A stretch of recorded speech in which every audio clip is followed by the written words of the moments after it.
नमस्कार सर्वांना. जय जिजाऊ, जय शिवराय. आपण NISM इक्विटी डेरिव्हेटिव्ह या अभ्यासक्रमाची एक वेब सिरीज सुरू केलेली आहे. त्याचं हे तिसरं सेशन आहे. आपण जर यापूर्वीची सेशन नंबर 1, सेशन नंबर 2 बघितलं नसेल तर ते बघून घ्यावी. कारण एका सक्सेसफुल ट्रेडरला स्टॉक मार्केटमध्ये ट्रेडिंग करण्यासाठी जे काही नॉलेज आवश्यक असतं ते सर्व नॉलेज आपण फ्री ऑफ कॉस्ट देण्याचा आपला प्रयत्न आहे. माझी आपल्याला परत एकदा विनंती आहे की आपण पाठीमागचे सगळे व्हिडिओ बघून घ्यावेत. सगळ्यात महत्वाचं, तुम्ही जर या चॅनेलला लाईक, सबस्क्राईब, शेअर केलं नसेल तर लवकरात लवकर करून घ्या. कारण आपण ही सिरीज कमीत कमी 30 ते 40 व्हिडिओ बनणार आहेत. ते फ्री ऑफ कॉस्ट असणार आहेत आणि तुमची ट्रेडिंग जर्नी खूप चांगल्या पद्धतीनं कुठेही 1 रुपया खर्च न करता तुम्ही चांगल्या पद्धतीनं तुम्हाला नॉलेज मिळेल आणि तुम्ही सक्सेसफुल ट्रेडर बनाल, यामध्ये गॅरंटी आहे. ठीक आहे. आज आपण पुढचं जे सेशन कंडक्ट करतोय त्याच्यामध्ये introduction of forward and future. Forward contract काय असतं आणि फ्युचर कॉन्ट्रॅक्ट काय असतं या संदर्भातील माहिती डिटेल्स मध्ये आपण या व्हिडिओमध्ये पाहणार आहोत. हा टॉपिक मोठा असल्यामुळे NISच्या सिलेबस मध्ये आपण तो 2 पार्ट मध्ये डिवाइड करतोय. चला तर जास्त वेळ तुमचा न घेता आपण आपल्या पुढच्या स्लाइडला सुरुवात करूया. इथं आपण पहिल्यांदा एक गोष्ट लक्षात घेऊया की पहिल्या सेशन मध्ये आपण फ्युचर कॉन्ट्रॅक्ट आणि फॉरवर्ड कॉन्ट्रॅक्ट काय या सगळ्या गोष्टी डिटेल्स मध्ये बघितलेल्या आहेत. आज परत एकदा त्याच्यामध्ये डिटेल्स मध्ये जाण्याचा प्रयत्न करूया की पहिल्यांदा फॉरवर्ड कॉन्ट्रॅक्ट काय आहे, फ्युचर कॉन्ट्रॅक्ट काय आहे, त्याचे फीचर्स काय आहेत ते बघूया. Operational mechanism. फॉरवर्ड कॉन्ट्रॅक्ट कशा पद्धतीने काम करतं आणि फ्युचर कॉन्ट्रॅक्ट कशा पद्धतीने काम करतात ते बघूया. It is not traded on exchange. म्हणजे हे फॉरवर्ड कॉन्ट्रॅक्ट जे आहेत हे एक्सचेंज वरती ट्रेड करत नाहीत. फ्युचर कॉन्ट्रॅक्ट हे एक्सचेंज बेस्ड ट्रेडिंग करतात. एक्सचेंज म्हणजे BSE असेल, NSE असेल, म्हणजे याच्यावरती फ्युचर कॉन्ट्रॅक्ट वरती कुणाचा तरी कंट्रोल असतो. फॉरवर्ड कॉन्ट्रॅक्ट हे एक्सचेंज वरती ट्रेड केले जात नाही, तर याच्यावर कुणाचा कंट्रोल नसतो. हे A आणि B तुम्ही पहिलं सेशन बघितलं असेल तर त्याच्यामध्ये मी डिटेलमध्ये एक्सप्लेन केलेलं आहे. या 2 व्यक्तीमध्ये झालेला परस्पर भेटून करार असतो किंवा अग्रीमेंट असतं. त्यानंतर contract specification. Terms of the contract differ from trade to trade. Tailor made contract according to the need of participants. हे जे काही कॉन्ट्रॅक्ट असतात ते कस्टमाइज असतात. म्हणजे मला काय वाटेल, माझ्या ज्या काही अटी असतील ते मी B ला सांगेन, Bच्या ज्या काही अटी असतील तो मला सांगेल. दोघांच्या मध्ये कॉम्प्रोमाइज होऊन ते ट्रेड सेट इनिशिएट केला जातो किंवा ट्रेड सेट केला जातो. त्यामुळं हा कस्टमाइज असतो. त्याच्यामध्ये कालांतराने बदल होऊ शकतात. पण हा जो फ्युचर कॉन्ट्रॅक्ट आहे हा एक्सचेंज बेस्ड असल्यामुळं इथं कॉन्ट्रॅक्टचे रूल, एंट्री, एक्झिट, प्राइस या सगळ्या गोष्टी फिक्स असतात. कारण हे स्टँडर्डाइज कॉन्ट्रॅक्ट असतं. या गोष्टी आपल्याला लक्षात घ्यायच्या आहेत. Terms of the contract are standardise except the price. All the terms of the contracts are already fixed. म्हणजे या सगळ्या गोष्टीचं किती किमतीला घेणार आहे, कधी एक्सपायर होणार आहे, काय लॉट साईज असणार आहे, या सगळ्या गोष्टी ऑलरेडी फिक्स असतात. त्यानंतर counter party risk. Counter party risk याचा अर्थ काय की समजा A आणि B यांच्यामध्ये जे काय अग्रीमेंट झालेलं आहे यांच्यामध्ये कुठलीही थर्ड पार्टी नाही. जर कालावधी आला की तो करार पूर्ण करण्यासाठी, म्हणजे आपण गव्हाचं उदाहरण घेतलेलं की आज 10 रुपये केजी न आपला व्यवहार झालाय, उद्या 20 रुपये असू दे ना तर 30 रुपये असू दे, मला 10 रुपये दे, असं B ला त्यानं सांगितलेलं असतं. हा व्हिडिओ तुम्ही जर 1 नंबरचा व्हिडिओ बघा, तुम्हाला या सगळ्या गोष्टी क्लिअर होतील. म्हणजे 10 रुपये किलो न तू आज खरेदी कर, उद्या जर 20 रुपये झाला किंवा 5 रुपये झाला तरी मला दर किती द्यायचा तू आज 10 रुपये. ज्या वेळेस तो दर 30 रुपये होतो त्यावेळेस A चा लॉस होत असतो. त्यामुळे A ह्या B ला वस्तू द्यायला तयार होणार नाही. त्यावेळेस इथं पार्टी डिफॉल्ट होण्याचे चान्सेस असतात. Exist but times get reduced by guarantor. एक गोष्ट लक्षात घ्या की जर माझा त्या कॉन्ट्रॅक्ट झालेल्या व्यक्तीला माल विकून लॉस होत असेल तर मी त्याला न देता दुसऱ्या एखाद्या पार्टीला देईल. हे झालं ए डिफॉल्टर होण्याचे चान्सेस. काही वेळास काय होऊ शकतं, बी समजा त्या 10 रुपयाची प्राइस जर 1 रुपया पर केजी झाली तर बी म्हणेल मी का 10 रुपयाने खरेदी करू, मला मार्केटमध्ये 1 रुपयाला मिळते, तुला कुठं नेऊन विकायचा तिकडे विक, मी काय घेत नाही. म्हणजे इथं दोन्ही काउंटर पार्ट्या डिफॉल्टर होण्याचे चान्सेस असतात. इथं मात्र तसा विषय नसतो फ्युचर कॉन्ट्रॅक्ट मध्ये. तिथं कसं असतं, द क्लिअरिंग एजन्सी एक थर्ड पार्टी एजन्सी असते तुमच्या व्यवहारावर कंट्रोल ठेवण्यासाठी आणि ती तुमच्याकडनं ऑलरेडी इनिशियल मार्जिन काढून घेत असते. तुम्ही बाय करत असाल तरी सुद्धा तुमच्याकडनं 10,000 रुपये घेतलेले असतात. तुम्ही सेल करत असाल तरी सुद्धा तुमच्याकडनं 20,000 रुपये किंवा 10,000 रुपये घेतलेले असतात. जरी म्हणजे जेवढ्या रकमेचा व्यवहार होणार आहे तेवढी रक्कम फ्युचर कॉन्ट्रॅक्ट मध्ये ऑलरेडी तुमच्याकडनं बाय करताना किंवा सेल करताना काढून घेतलेली असते. त्यामुळं एक्सपायरीच्या वेळेस तुम्ही प्लस मध्ये असा किंवा लॉस मध्ये असा, तुमचा व्यवहार किंवा तुमचा जो काही प्रॉफिट असेल किंवा लॉस असेल तो तुमच्या खरेदी किमतीमधनं वजा केलेला असतो. त्यामुळे इथं पार्टी डिफॉल्टर होण्याचे चान्सेस होत नाहीत. Liquidity profile. लिक्विडिटी प्रोफाईल याचा अर्थ काय की या मध्ये तुम्हाला दोनच पार्टीज मिळतील, टू पार्टीज. जे ए आणि बी मध्ये ट्रान्झॅक्शन झालेलं आहे, ए आणि बी मध्ये व्यवहार झालेला आहे, हे दोघच त्या ठिकाणी आहेत. जर समजा हा बी नाही म्हटला तर याला सी कुठेतरी शोधावा लागेल स्वतः. पण इथं मात्र अनलिमिटेड बायर्स आहेत, अनलिमिटेड सेलर्स आहेत. हा नाही घ्यायला तयार झाला तर दुसरा इथं सी ऑलरेडी तयार असतो. सी नसेल तर डी, डी नसेल तर ई, ई नसेल तर एफ, अनलिमिटेड. म्हणजे इथं लिक्विडिटीचा इश्यू नाहीये. म्हणजे फॉर एक्झाम्पल मला माझी जमीन विकायची आहे एखाद्या सिटीमध्ये, तर मला तो बायर शोधताना 10 वेळा विचार करावा लागेल कारण तो लिमिटेड असणार आहे. पण इथं जर मला रिलायन्सचे स्टॉक विकायचे असतील तर मला घरोघरी किंवा दारोदारी जाऊन विकायची गरज नाही. एक्सचेंज वरती ऑलरेडी त्याचे बायर किंवा सेलर असतात, त्यामुळे लिक्विडिटीचा इश्यू येत नाही. त्यानंतर price discovery. No efficient as markets are scattered. जर मला किमतीमध्ये बदल पाहिजे असेल, कमी जास्त करायचं असेल, मला ऑप्शन पाहिजे असतील तर इथं फॉरवर्ड कॉन्ट्रॅक्ट मध्ये ते ऑप्शन नसतात. कारण हे जे ए आणि बी पर्सन आहेत हे एका टेबलावरती बसून एका सिटीमध्ये किंवा एका एरियामध्ये बसून त्याने ट्रान्झॅक्शन केलेलं आहे आणि मार्केट हे वर्ल्ड वाईड आहे, ऑल ओव्हर इंडिया आहे. त्यामुळं त्या ए ला दुसरा सी शोधणं किंवा डी शोधणं खूप अवघड होऊन जातं किंवा जास्त किमतीचं बार्गेनिंग पॉवर या ठिकाणी नसते.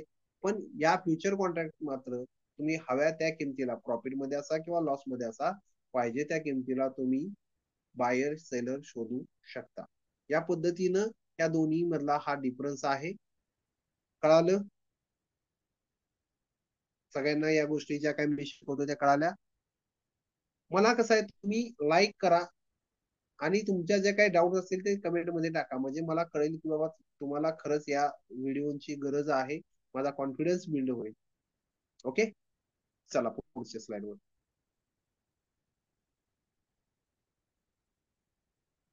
आता फ्युचरच्या ज्या काही टर्मिनॉलॉजी ज्या आहेत त्या आपण बघितल्या. आता फ्युचर कॉन्ट्रॅक्ट कसं असतात, ऍक्च्युली कशा पद्धतीने ते काम करतात, त्याचं स्ट्रक्चर कसं असतं ते आपण आता स्टेप बाय स्टेप बघूया. फॉरवर्ड कॉन्ट्रॅक्ट जे असतात ते करन्सी मार्केटमध्ये किंवा कमोडिटीज मार्केटमध्ये तुम्हाला जास्त प्रमाणात पाहायला मिळतील. आपल्या इंडेक्स वरती त्या गोष्टी नाहीये.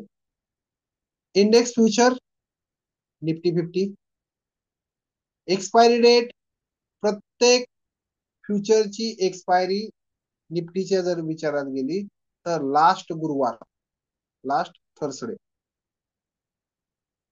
शेवटच्या गुरुवारी त्याची फ्युचरची एक्सपायरी असते. फ्युचर प्राइसला 4 प्राइस असतात. एक ओपन प्राइस, त्यानंतर किती हाय गेला ती प्राइस, किती लो गेला ती प्राइस आणि त्या दिवसाची क्लोजिंग प्राइस. त्या 4 प्राइस असतात.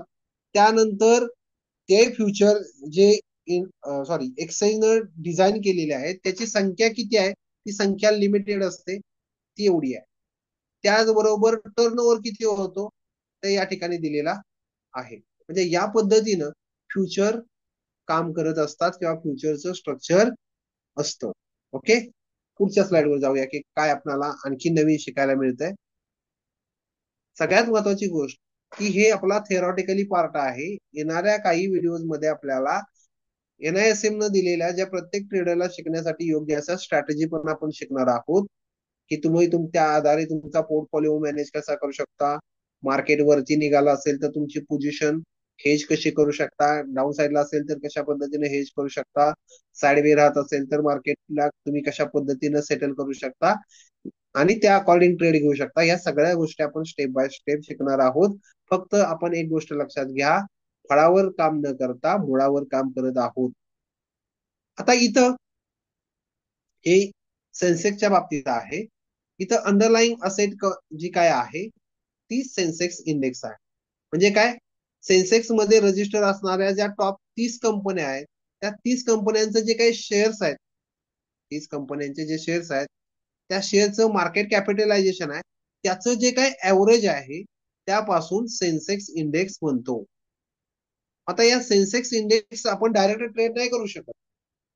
मग काय करू शकतो, त्याचे जे काही फ्युचर्स आहेत किंवा त्याचे जे ऑप्शन्स आहेत किंवा त्याचे जे काही इतर डेरिव्हेटिव्ह आहेत त्याच्यामध्ये आपण ट्रेडिंग करू शकतो. मग आता समजा मला BSEचा फ्युचर बाय करायचा आहे किंवा सेन्सेक्सचा फ्युचर बाय करायचा असेल तर त्याची लॉट साईज फिक्स आहे. 10 क्वांटिटी आहे सेन्सेक्सची. त्यानंतर टिक साईज. टिक साईज म्हणजे काय याचा अर्थ नीट समजून घ्या. निफ्टी सॉरी सेन्सेक्स ची प्राइस वाढत असताना ती 0.05 पैसा यानं वाढेल. कमी व्हायची असेल तर 0.05 पैशानं त्याची प्राइस कमी होईल. म्हणजे 0.5 पैशाच्या पटीत प्राइस वाढेल किंवा घटेल. फ्युचरची प्राइस सेन्सेक्सच्या 0.05 पैसा म्हणजे थोडक्यात 5 पैशानं वाढते किंवा कमी होते. या गोष्टी ही टिक साईज आहे. त्यानंतर कॉन्ट्रॅक्ट सायकल. फ्युचरचे कॉन्ट्रॅक्ट सॉरी हे तर ऑप्शनचं दिलेलं आहे त्यांनी. फ्युचर जे आहेत एक गोष्ट लक्षात घ्या, हे फक्त मंथली एक्सपायर होतात. फ्युचर मंथली एक्सपायर ऑप्शन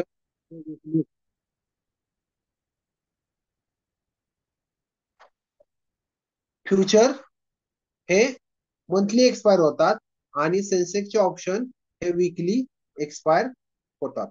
आता एक गोष्ट आपल्याला लक्षात घ्यायची आहे की समजा जानेवारी, फेब्रुवारी आणि मार्च हे 3 महिने आहेत. ओके, फ्युचरचे. तर जवळचा महिना असतो त्याला म्हटलं जातं नियर. पुढचा महिना असतो त्याला म्हटलं जातं नेक्स्ट टेक्निकल लँग्वेज मध्ये. आणि मार्च जे कॉन्ट्रॅक्ट आहे त्याला म्हटलं जातं फार. नियर फ्युचर, नेक्स्ट फ्युचर आणि फार फ्युचर हे टेक्निकल लँग्वेज मध्ये ओळखलं जातं. त्याच पद्धतीनं नियरची जी एक्सपायरी आहे पहिल्या वीक त्याला नियर, नेक्स्ट, फार आणि मंथली एक्सपायरी या पद्धतीनं तुम्ही एक्सपायरीला सुद्धा कन्सिडर करू शकता.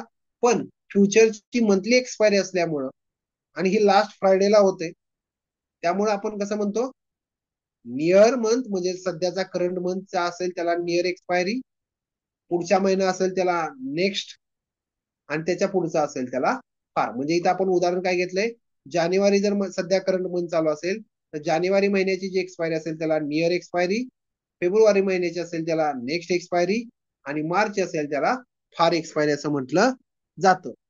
त्यानंतर ट्रेडिंगचं जे काही टायमिंग आहे ते सकाळी 9:15 सुरू होतं ते 3:30 एक्झिट होतं.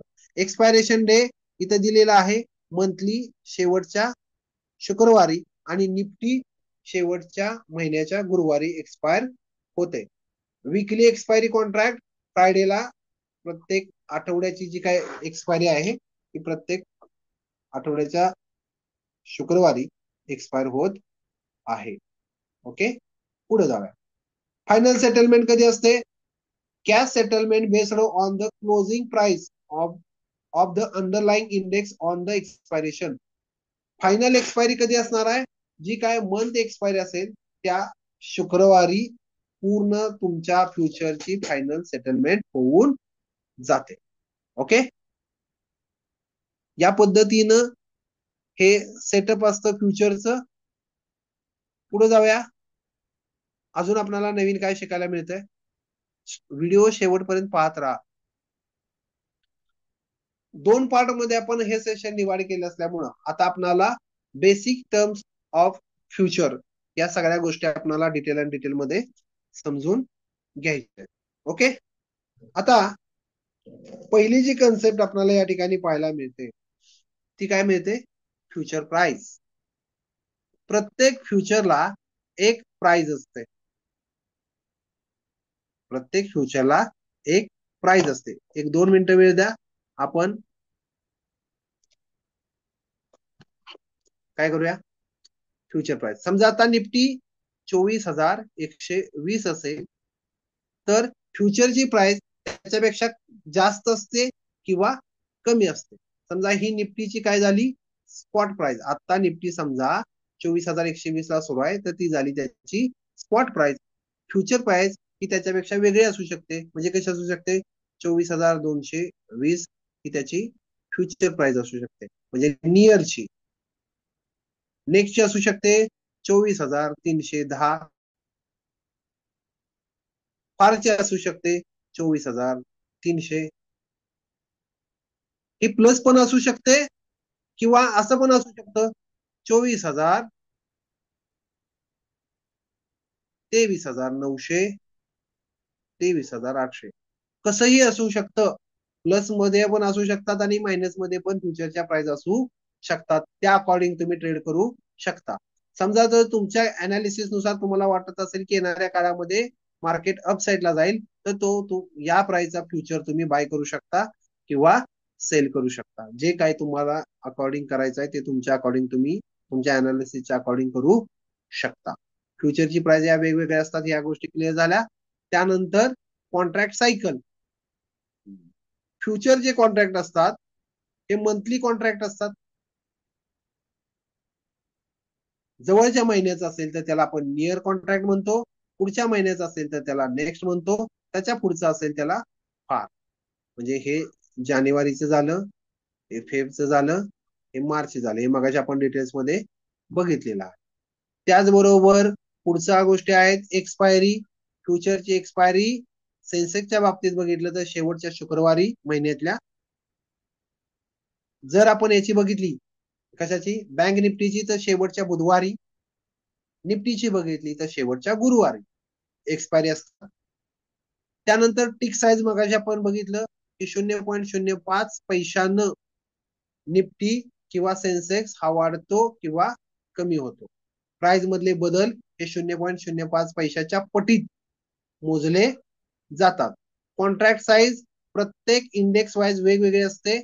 निफ्टीची लॉट साईज 25 आहे, सेन्सेक्सची 10 आहे, बँक निफ्टीची 15 आहे.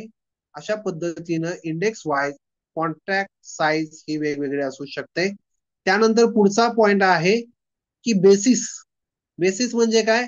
निफ्टीची स्पॉट प्राइस म्हणजे निफ्टीची आता सध्याची प्राइस असेल समजा 24,120 आणि फ्युचर प्राइस समजा असेल 24,200. ही फ्युचरची प्राइस असेल. बेसिस कशाला म्हटलं जातं? निफ्टीच्या स्पॉट प्राइस वजा फ्युचर प्राइस या दोन्ही मध्ये जो 80 रुपयाचा फरक आहे 24,000 24,200 याच्यामध्ये जो 80 रुपयाचा फरक आहे याला म्हटलं जातं बेसिस.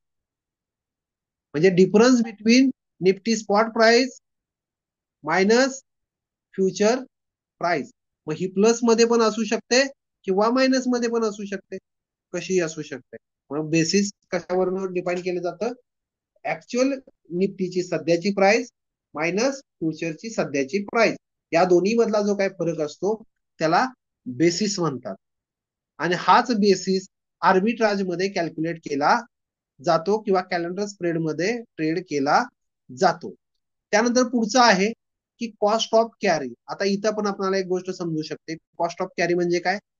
मी जर 1 महिना त्या फ्युचरला होल्ड केलं तर मला किती रुपये प्राइस मिळेल किंवा माझा त्याच्यामध्ये काय बेनिफिट मिळेल, तर ह्या गोष्टी आपल्याला इथं समजून घ्यायच्या आहेत. कॉस्ट ऑफ कॅरी काय, कॉस्ट ऑफ कॅरी कशा पद्धतीने ओळखली जाते, जर मी एखादा ट्रेड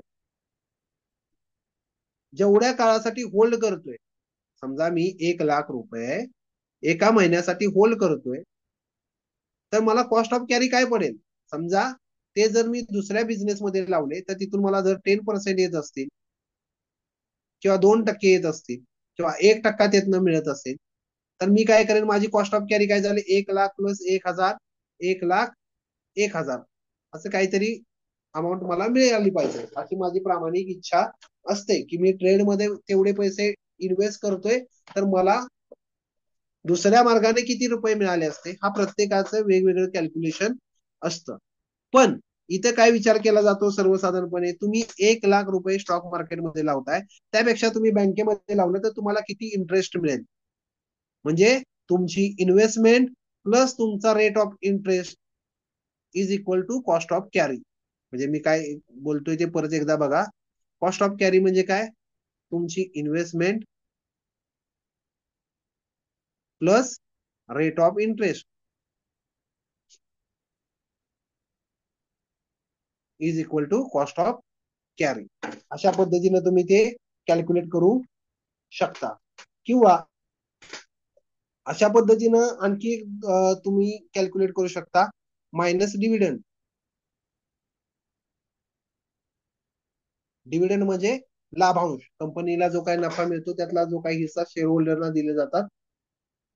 कॉस्ट ऑफ कॅरी या पद्धतीने कॅल्क्युलेट केली जाते की तुम्ही इन्व्हेस्टमेंट एखाद्या स्टॉक मध्ये केली असेल, समजा 10,000 रुपये इन्व्हेस्टमेंट केलेले आहे, आणि तेच जर तुम्ही 10,000 रुपये इन्व्हेस्ट केले असते, 10,000 रुपये बँकेमध्ये इन्व्हेस्ट केले असते, तर तुम्हाला तिथनं किती व्याज मिळालं असतं, समजा 200 रुपये व्याज मिळालं असतं, 200 रुपये व्याज मिळालं असतं, वजा तुम्हाला डिव्हिडंड त्या कंपनीकडनं मिळालाय किती, समजा 200 रुपयेच मिळाला, तर तुमचं कॅल्क्युलेशन किती येणार, 10,000 रुपये. म्हणजे तुमचं कॉस्ट ऑफ कॅरी 10,000 रुपये येऊन गेलं. म्हणजे तुम्ही जो काही डिव्हिडंड घेतलेला आहे किंवा जे काही त्या ट्रेडिंग मध्ये इन्व्हेस्टमेंट केलेले आहे, ते तुम्हाला 400 रुपये इथं बेनिफिट मिळालेलं आहे. जे काही तुम्ही ते पैसे दुसरीकडे इन्व्हेस्टमेंट केले असते तेवढे पैसे तुम्हाला मिळालेले आहेत, याच्या वर जे काही तुम्हाला पैसे मिळतील, हा तुमची कॉस्ट ऑफ कॅरी ठरेल, हा तुमची एक्स्ट्रा बेनिफिट ठरेल. त्यानंतर पुढचा आहे इनिशियल मार्जिन. इनिशियल मार्जिन म्हणजे काय, समजा मला जर निफ्टी बाय करायची असेल तर काय करावं लागेल, प्राइस समजा सध्या 24,000 रुपये आणि निफ्टीची लॉट साईज 25,000 रुपये, एवढे मला खरेदी करावी लागते. मग एक्सचेंज काय म्हणतं किंवा ब्रोकर काय म्हणतो की तुम्ही आम्हाला एवढे पैसे न देता त्याची जी काही इनिशियल रक्कम आहे, इनिशियल मार्जिन जे आहे, म्हणजे फॉर एक्झाम्पल याचे होत असतील एक 10 लाख रुपये होत आहे, समजा किती कॅल्क्युलेशन होते मी आता नाही करत बसत, पण समजा हे 10 लाख रुपये मध्ये सगळ्या गोष्टी होत आहेत असं समजू. ओके, इनिशियल मार्जिन हे 10 लाख रुपये लागते मला हे सगळं ट्रेड बाय करायचं असेल तर. एक्सचेंज काय म्हणतं की तुम्ही फक्त 1 लाख रुपये मार्जिन देऊन तुम्ही या ट्रेड मध्ये एंट्री घेऊ शकता. जर तुमचा होणारा प्रॉफिट किंवा लॉस जो काही असेल तो आम्ही हा या 1 लाख मध्ये मॅनेज करू. म्हणजे तुम्हाला एक्सचेंज किंवा ब्रोकर ज्या रकमेला तो ट्रेड घेण्यासाठी परमिशन देतो त्याला इनिशियल मार्जिन असं म्हटलं जातं. ही गोष्ट पहिल्यांदा क्लिअर करून घ्या. दुसरी गोष्ट आहे mark to market. Mark to market याचा अर्थ काय, समजा मी आज निफ्टीचा एक फ्युचर बाय केलाय, मी आज निफ्टीचा एक फ्युचर बाय केलाय. ओके, आता मला काय करायचं लक्षात घ्या, समजा तो मी आज 700 रुपये मायनस मध्ये आहे, 700 रुपये मायनस मध्ये मी तो घेतलाय मंथ एक्सपायरीचा, तो याला एक्सपायर व्हायला 1 महिना आहे, पण आज 700 रुपये मायनस आहे, पण माझ्या अनालिसिस नुसार मला वाटतं की उद्या तो वाढेल. मग मी हा ट्रेड जर क्लोज केला नाही तर हे माझं फक्त अकाउंटला 700 रुपये मायनस मध्ये दिसतील, क्लोजिंग प्राइसच्या अकॉर्डिंग, म्हणजे त्या दिवसाची जी काही क्लोजिंग प्राइस आहे त्यानुसार माझा 700 रुपये लॉस दाखवतोय, तर तो तसाच होल्ड राहील. दुसऱ्या दिवशी ज्या वेळेस मी परत प्रॉफिट मध्ये आलो आणि तिथं मला 1500 दिसतोय, काय म्हणतोय मी, 1500 प्रॉफिट दिसतोय क्लोजिंग प्राइसचा त्या दिवशी, आणि तो मी ट्रेड क्लोज केला, तर हे 1500 रुपये माझ्या अकाउंट मध्ये डिपॉझिट केले जातील माझा ट्रेड पूर्ण क्लोज करून. याला म्हटलं जातं मार्क टू मार्केट. आता पुढचं आहे ओपन इंटरेस्ट. मगाशीच आपण एक उदाहरण घेतलं की मी निफ्टीचा एक फ्युचर बाय केलाय आणि मी जोपर्यंत त्याला क्लोज करत नाही, एक्सपायरी पर्यंत मी जोपर्यंत त्याला क्लोज करत नाही, तोपर्यंत ह्या पोझिशनला ओपन इंटरेस्ट असं म्हटलं जातं. म्हणजे फ्युचर बाय केल्यानंतर किती पोझिशन अजून क्लोज झालेल्या नाहीत ओपनिंग पासून क्लोजिंग पर्यंत, कारण प्रत्येक एक्सपायरीच्या अगोदर तो फ्युचर बॉर्न होत असतो. म्हणजे जन्माला आलेला प्रत्येक व्यक्ती एक ना एक दिवस एक्सपायर होत असतो, तसं फ्युचर बॉर्न होतात, तसे फ्युचर एक्सपायर होत असतात. मग समजा मी जानेवारीचा फ्युचर जो आहे तो 1 जानेवारीला बाय केला, मी जर तो हा 25 जानेवारी पर्यंत होल्ड करतोय, तर माझा तो 25 जानेवारी पर्यंत तो ओपन इंटरेस्ट राहील, जोपर्यंत मी ती पोझिशन क्लोज केल्यानंतर ओपन इंटरेस्टची पोझिशन क्लोज होऊन जाईल.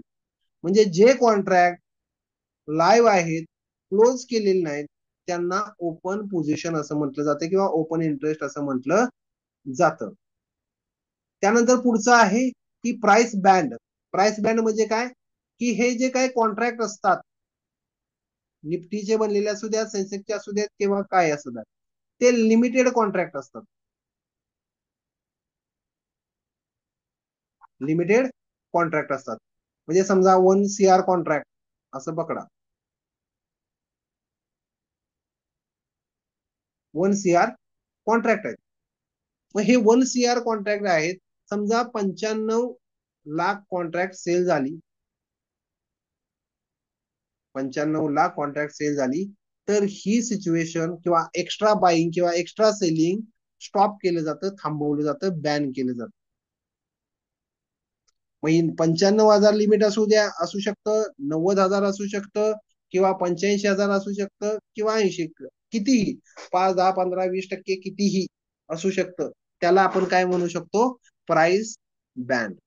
त्याच्या पुढं ते ट्रेडिंग त्या ठिकाणी थांबवलं जातं. थोडक्यात आपण म्हणतो ना अप्पर सर्किट लोअर सर्किट, तसं फ्युचरला अप्पर सर्किट किंवा लोअर सर्किट लागू शकतं, प्राइस बॅन केली जाऊ शकते, ट्रेड बॅन केले जाऊ शकतात. त्यानंतर पुढचं आहे लॉंग पोझिशन. लॉंग पोझिशन म्हणजे त्याला बाय आपण म्हणतो, टेक्निकल लँग्वेज मध्ये त्याला लॉंग म्हटलं जातं. ज्या पोझिशन आपण बाय करतो, खरेदी करतो, त्याला लॉंग पोझिशन म्हणतात. जे आपण सेल करतो त्याला शॉर्ट पोझिशन असं म्हटलं जातं. नेकेड फ्युचर बाईंग करणं किंवा कॅलेंडर स्प्रेड म्हणजे काय, मी जर एखादा फ्युचर बाय केला मार्केट वर जाईल म्हणून, तर जसं जसं वर जाईल तसे माझे बेनिफिट होतील, पण जर मार्केट रिव्हर्स फिरलं तर माझे लॉस होतात.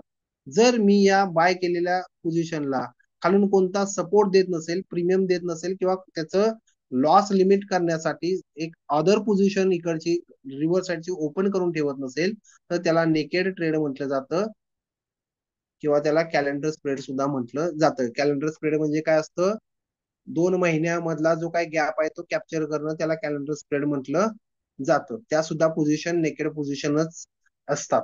या पद्धतीनं या बेसिक टर्म्स असतात फ्युचरच्या. यामध्ये कोणाची काही शंका असेल तर डेफिनेटली चॅट बॉक्स मध्ये किंवा कमेंट मध्ये विचारू शकता. पुढच्या स्लाइड वर आपण जाऊया. या स्लाइड मध्ये आपल्याला ओपन इंटरेस्ट आणि कॉन्ट्रॅक्ट नक्की काय आहे या गोष्टी आपण डिटेलमध्ये बघणार आहोत. इथं आपण जे चार्ट मध्ये सगळ्या गोष्टी दिलेत त्या आपण डीपली इथं एक्सप्लेन करूया. ओके, इथं एक सिनेरिओ दिलाय आपल्याला बघा. मार्च 1 तारीख दिल्या, काय दिलंय? ए न 50 शॉर्ट कॉन्ट्रॅक्ट केले. शॉर्ट कॉन्ट्रॅक्ट याचा अर्थ काय? सेल केले, विकले. हे शॉर्ट 15 कॉन्ट्रॅक्ट, फ्युचरचे 50 कॉन्ट्रॅक्ट त्यानं शॉर्ट केले. ओपन इंटरेस्ट किती झाला? 50. A goes long 15 contract. इथं दुसरी व्यक्ती आहे बी, त्यानं 50 कॉन्ट्रॅक्ट बाय केले. एक गोष्ट लक्षात घ्या, ए न 50 कॉन्ट्रॅक्ट शॉर्ट केलेत, बी न 50 कॉन्ट्रॅक्ट बाय केलेत, म्हणजे कॉन्ट्रॅक्ट 50च आहेत. बाय आणि सेल हे दोन्हीकडे एकच इन्सिडेंट घडलाय. ह्यानं शॉर्ट केलेत, ह्यानं बाय केलेत. म्हणजे क्वांटिटी वाढल्या का मार्केटमध्ये? नाहीये, क्वांटिटी 50च कॉन्ट्रॅक्ट आहेत. त्या दिवशी किती व्यवहार घडलेत? फक्त 50 क्वांटिटी, 50 लॉट, एवढाच विषय झालाय. म्हणजे ओपन इंटरेस्ट किती झाले? 50. व्हॉल्यूम किती झाला? फक्त 50. याचा 50 आणि याचा 50 असा 100 व्हॉल्यूम होत नाही. फक्त लॉट साईज किती झाल्या तेवढेच तुमचा व्हॉल्यूम असेल. दुसरे 2 मेला काय झाले बघा. तिसरी व्यक्ती आली सी. सी न काय केलेत? 100 कॉन्ट्रॅक्ट बाय केलेत. डी न 100 कॉन्ट्रॅक्ट शॉर्ट केलेत, म्हणजे सेल केलेत. म्हणजे इथंही फक्त 100 कॉन्ट्रॅक्टच आहेत. मग अशी इथं जसं 50 कॉन्ट्रॅक्ट होतं तसं इथं 100 कॉन्ट्रॅक्टच आहेत. आता काय झालं? पहिल्या ओपन पोझिशन आपल्या किती होत्या? 50. नवीन किती ऍड झाल्या? 100. 100 प्लस पहिल्या 50, 150 ओपन इंटरेस्ट आपल्याला या ठिकाणी पाहायला मिळतो. आणि दुसऱ्या दिवशी आपल्याला किती लॉट बाय झालेत? 100 नवीन लॉट बाय झालेत. पहिले 50चा या दुसऱ्या दिवशी 2 मार्चला काही संबंध नाहीये, त्यामुळे दुसऱ्या दिवशीचं व्हॉल्यूम होतं 100. त्या गोष्टी किचकट आहेत, समजण्यासाठी तुम्हाला हा व्हिडिओ 2-3 वेळा रिपीट बघावा लागेल. आता 3 मार्चला काय झालं बघा. ए न 1 तारखेला जी पोझिशन घेतलेली, इथं शॉर्ट केलेलं, त्याला याची पोझिशन क्लोज करायची असेल तर काय करावं लागेल? हे 50 कॉन्ट्रॅक्ट परत बाय करावे लागतील. A closes short position by buying back 15 contract. एला त्याची पोझिशन क्लोज करायची असेल, त्याला शॉर्ट केले, तर परत त्याला ते 50 कॉन्ट्रॅक्ट बाय केल्यानंतर त्याची पोझिशन क्लोज होऊन जाईल. आता इथं ए चे 50 कट झाले, पण परत इथं काय झालंय बघा. ई न एच्या जागेवर नवीन एंट्री घेतली आणि 50 कॉन्ट्रॅक्ट परत शॉर्ट केले. म्हणजे इथं ओपन इंटरेस्ट काय आहे असा राहिला, याच्यामध्ये चेंजेस नाहीयेत. फक्त इथं काय झालं? 50 बाय 50 सेल, हे 50 लॉटचं ट्रान्झॅक्शन झालं. त्यामुळं इथं जो काही व्हॉल्यूम राहिला तो फक्त तिसऱ्या दिवशी 100. कारण का? इथं ए चा जो कॉन्ट्रॅक्ट आहे, जो त्यानं सेल केलेला, तो इथं त्यानं बाय केला आणि त्या ए च्या जाग्यावरती ई आला, त्यानं तिथं तो सेल केला. त्यामुळं इथं ओपन इंटरेस्ट मध्ये काही चेंजेस झालेले नाहीयेत. व्हॉल्यूम फक्त 50 लॉटचा झाल्यामुळं इथं 50 लॉटचाच व्हॉल्यूम आपल्याला जनरेट झालेला दिसून येतो. आता पुढे जाऊया. 4 मार्चला काय झालं बघू आपण. 4 मार्चला काय बघा. C closes long position. C न जे काही लॉंग पोझिशन घेतलेली ती त्यानं क्लोज केली. कशी करून? शॉर्ट करून. जर मी बाय केला असेल तर मला पोझिशन क्लोज करायची असेल तर पुढचं, जर मी पोझिशन शॉर्ट केली असेल तर मला ती पोझिशन क्लोज करायची असेल तर सेम कॉन्ट्रॅक्ट मला बाय केलं पाहिजे, तर माझी पोझिशन क्लोज होऊन जाईल. मग तसंच इथं काय झालंय? सी न त्याची पोझिशन क्लोज केली. सी न त्याची पोझिशन क्लोज केली. त्यानं सी न काय केलं होतं? लॉंग केलेलं. मग याला काय केलं पाहिजे? सेल केलं पाहिजे. मग त्यानं काय केलं? की 100 कॉन्ट्रॅक्ट होते ते शॉर्ट करून त्यानं त्याची पोझिशन एक्झिट केली. सी ची पोझिशन एक्झिट झाली. म्हणजे काय झालं? त्या 150 जो ओपन इंटरेस्ट होता त्यातले 100 गेले कुणाचे? सी चे. त्यामुळं इथं ओपन इंटरेस्ट राहिला 50 आणि 100 लॉट बाय आणि सेल झाल्यामुळं इथं ओपन इंटरेस्ट झाला, व्हॉल्यूम झाला 100. थोडं किचकट आहे, कारण तुम्ही फक्त स्ट्रॅटेजी बघताय. गेपी या पद्धतीने बघताय, मुळावरती काम करत नाही, आपण पूर्ण मुळावरती काम करतोय, की जेणेकरून तुम्हाला स्टॉक मार्केट मधली इत्यंभूत माहिती व्हावी, हा माझा त्या पाठीमागचा प्रामाणिक प्रयत्न आहे. तुम्ही हा व्हिडिओ जास्तीत जास्त मित्रांच्या पर्यंत, नातेवाईकांच्या पर्यंत शेअर करा. आपण बेसिक टू ऍडव्हान्स ऑप्शनचे काही क्लासेस अरेंज करतोय. 15 दिवसाची आपली बॅच असते, त्या बॅचला तुम्ही डायरेक्टली एंट्री करू शकता. त्या बॅचला तुम्ही डायरेक्टली एंट्री करू शकता. 96 65 55 11 53 हा माझा कॉन्टॅक्ट नंबर आहे. बेसिक टू ऍडव्हान्सचा कोर्स करू शकता, किंवा ऍडव्हान्स ऑप्शन हेजिंगचा जो 9,999 30 दिवसाचा कोर्स आहे, तो तुम्ही बाय करू शकता. या पद्धतीनं तुम्ही या ज्या काही सगळ्या गोष्टी आहेत त्या नीट ऑब्झर्व करू शकता. तुमचा जो काही व्हिडिओ आहे तो जास्तीत जास्त लोकांच्या पर्यंत शेअर करत राहा. ओके, पुन्हा भेटूया पुढच्या व्हिडिओमध्ये. तोपर्यंत सर्वांना जय जिजाऊ जय शिवराय, धन्यवाद.